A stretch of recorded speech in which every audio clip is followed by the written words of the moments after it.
One of the very first things that most of us learned about our faith was the idea that God loves us. No, the great biblical truth is God's love always comes first. You know, this is actually the message of Christianity, isn't it?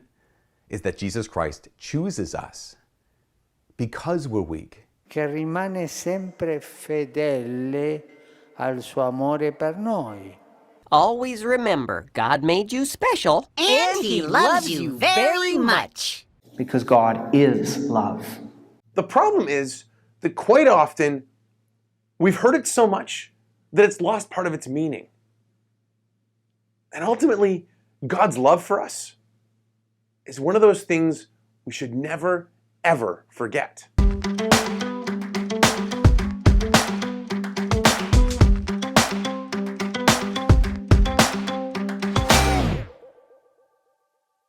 When you read the Bible, probably two of the most famous passages that talk to us about the love of God are John 3:16, "For God so loved the world that He sent His only Son, that whoever believes in Him might not perish but have everlasting life."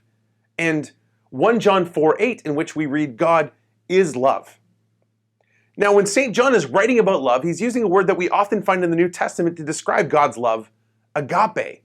And what John is writing about is this free, unmerited concern that God has for each of us. In other words, God gives it to us because He wants to. We don't earn it. We don't deserve it. God simply loves us.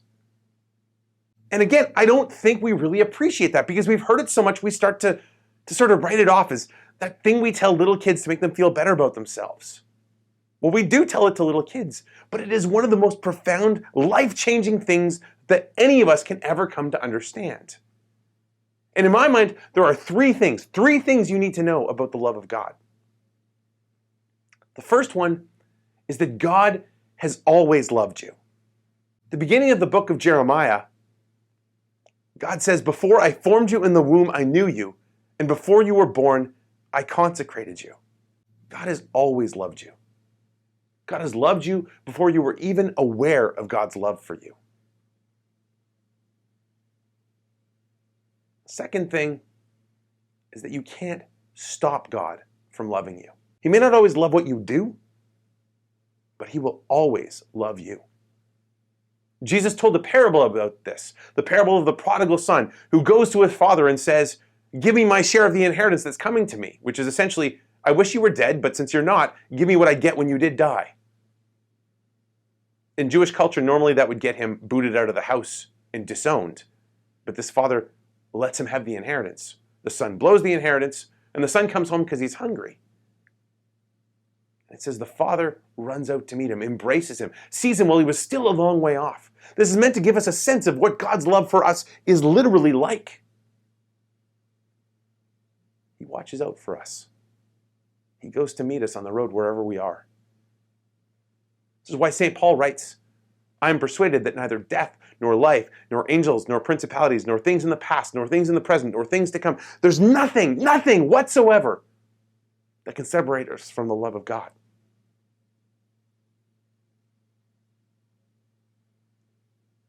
God has always loved you.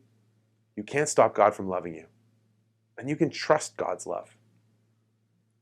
Those of us who have relationships with other people in this world, family relationships, friendships, relationships with coworkers, classmates, teammates, all of these will give us an imperfect experience of what love is like.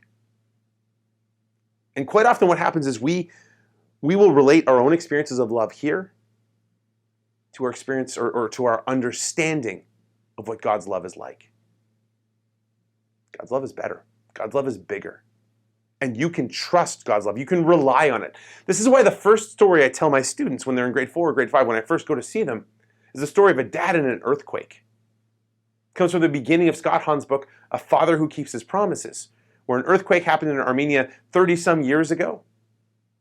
And one father, having promised his son, no matter what happens, I'll always be there for you, spends 38 hours digging through the ruins of his son's school to rescue him. This is the kind of love God has for you. A love that promises, I am with you always, even to the end of the age.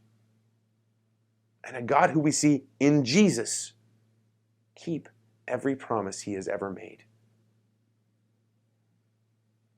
When we say to you, God made you special and he loves you very much. When we say to you, for God so loved the world, for God so loved you. When we say to you that God is love, maybe you hear that and you think it's a little too simple. It's not. It's one of the most fundamental things you need to know. That God has always and God will always look at you through the eyes of love. That he will never give up on you, that he will never abandon you, and that you can trust his love. And the whole of the Christian life, when it comes down to it, is our learning to respond to God's love by learning to love him in return.